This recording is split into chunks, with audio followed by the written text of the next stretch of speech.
हरे कृष्ण राधे राधे। भागवत गीता का अध्याय 2 का 51 नंबर श्लोक में कहा है, कर्मजं बुद्धि युक्ता हीं फलं त्वत्क्वया मनीषिणा जन्म बंधन विनिर्मुक्ता पदं गच्छन्त्यन नाम यम। अर्थात इस तरह की भागवत गीता में लगे रहकर बड़े बड़े ऋषि मुनि अथवा भक्तगण अपने आप को इस भौतिक संसार में कर्म के फलों से मुक्त कर लेते हैं। इस प्रकार वे जन्म मृत्यु के चक्र से छूट जाते हैं और भगवान के पास जाकर उस अवस्था को प्राप्त करते हैं जो समस्त दुखों से परे होते हैं। मुक्त जीवों का संबंध उस स्थान से होता है जहां भौतिक कष्ट नहीं होते हैं।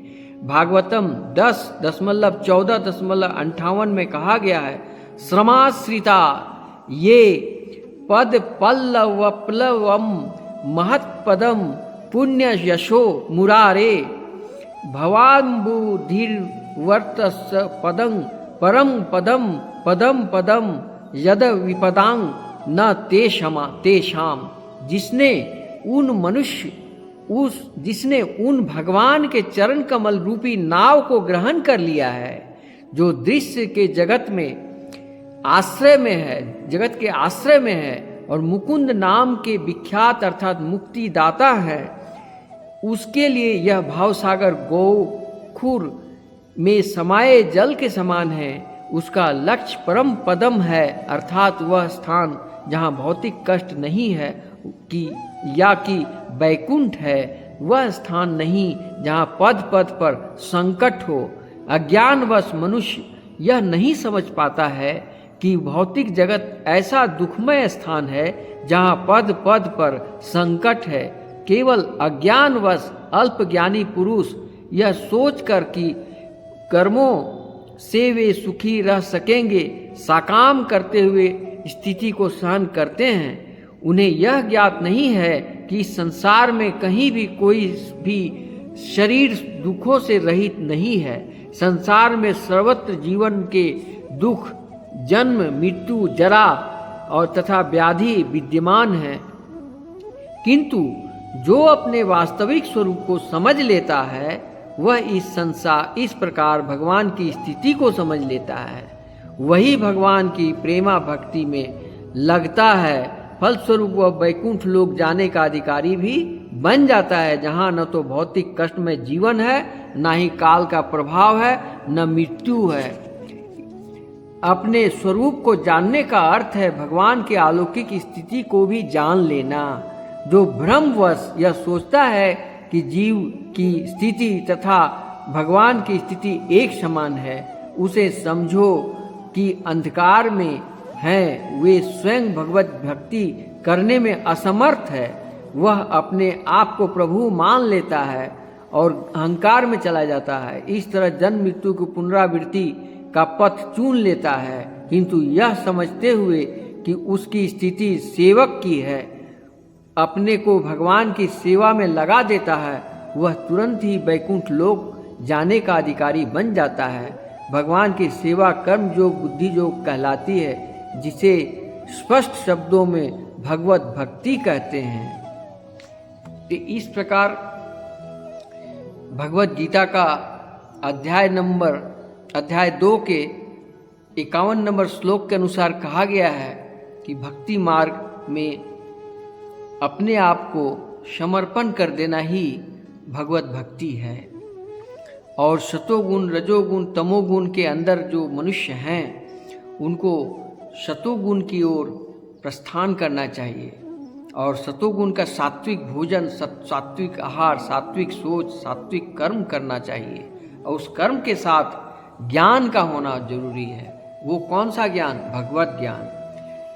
अध्याय 2 में 53 नंबर श्लोक का कहना है कि श्रुति विप्रतिपन्नाते यदा स्थास्यति निश्चला समाधावचला बुद्धिस्तदा योगमा वश्यामिसी। अर्थात जब तुम्हारा मन वेदों की अलंकारमयी भाषा से विचलित नहीं हो, वह आत्मा साक्षात्कार की समाधि में स्थिर हो जाए तब तुम्हें दिव्य चेतना प्राप्त हो जाएगी।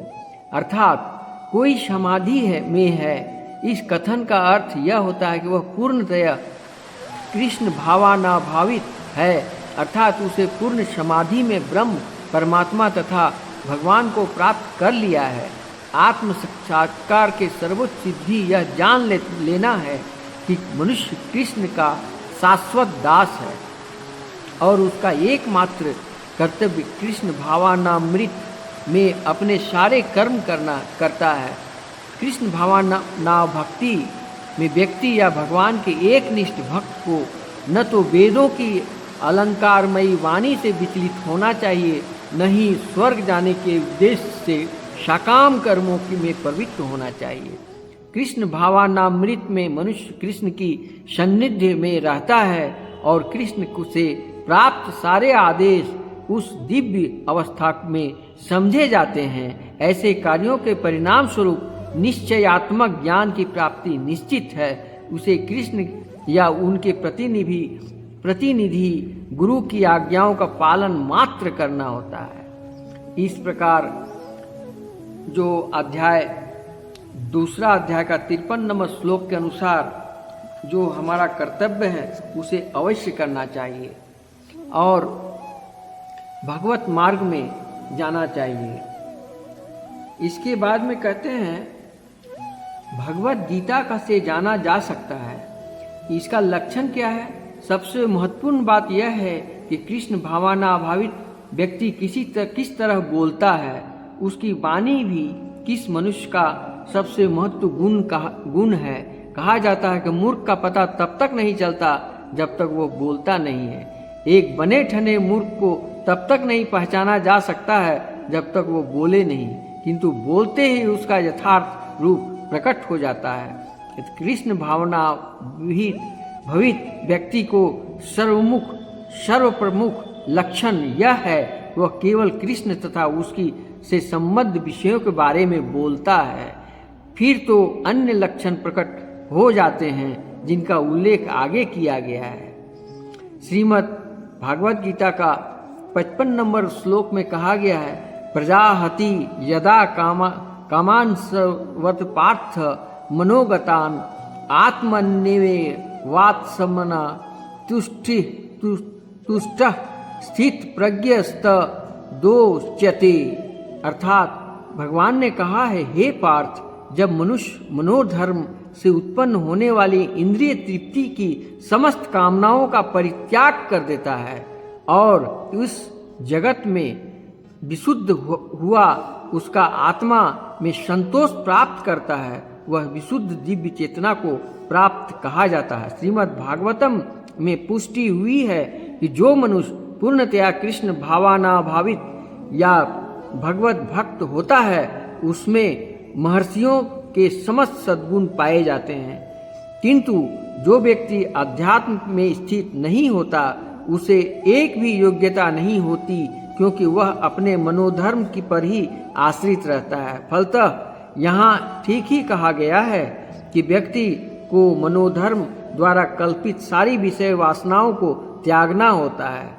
कृत्रिम साधन यानी बनावटी साधन से इनको रोक पाना संभव नहीं, किंतु यदि कोई कृष्ण भावनामृत में लगा हो तो सारी विषय वासनाएं स्वतः बिना किसी प्रयास से दब जाती है यानी छूट जाती है।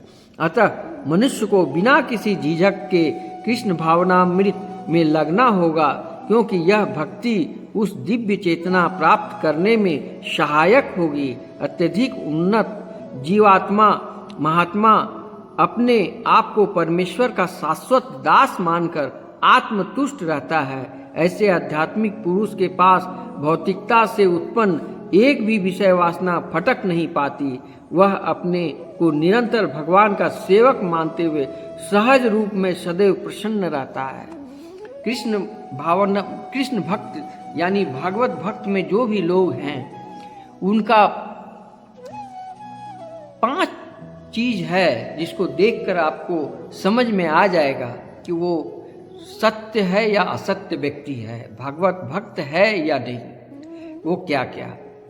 पहली कि उसको सुनता क्या है, उसका कान में हर समय क्या सुनना चाहता है। वो हर समय भगवत कथा, सात्विक कहानियाँ, भगवत प्रेम की कथा सुनता है, श्रवण करता है, तो समझ लेना चाहिए। दूसरी नंबर दृष्टि, वो देखता क्या है, किन चीज़ों पर उसका ध्यान जाता है, इससे भी समझ में आता है। उसके बाद में भोजन, भोजन कैसा करता है, सात्विक भोजन करता है या तामसिक भोजन करता है। तो अगर वो तामसिक भोजन करता है तो स्पष्ट रूप से समझ लेना चाहिए कि ये तामसिक व्यक्ति है, ये भगवत गीता का या भगवत भावना का आदमी नहीं है। इसके बाद उसकी मानसिकता को देखिए। उसकी मानसिकता में जैसे स्त्रियों पर नज़र जाना, काम वासनाओं पर ध्यान देना और रंग बिरंग के चीज़ों को देखना और उस तरफ उसका ध्यान पहली बार जाता है, बार बार जाता है, तो इससे भी स्पष्ट हो जाता है। चौथा, उसका कर्म, कर्म कैसा है, कर्म में उसका सात्विक कर्म करता है कि राजस कर्म करता है कि तामस कर्म करता है, इससे भी जाना जा सकता है। इसके बाद में आता है उसका भाव भक्ति, भंगिमा, मुंह की बोली के बारे में संत कबीरदास ने बोले हैं कि बोली एक अमोल है, जो कोई बोले जानी, ये तराजू तोल के तब मुख बाहर आनी। अर्थात बात करने से समझ में आ जाता। अभी जो गीता के अनुसार कहा गया है कि बोलने से ही पता चल जाता है कि इंसान कितना ज्ञानी है या कितना मूर्ख है।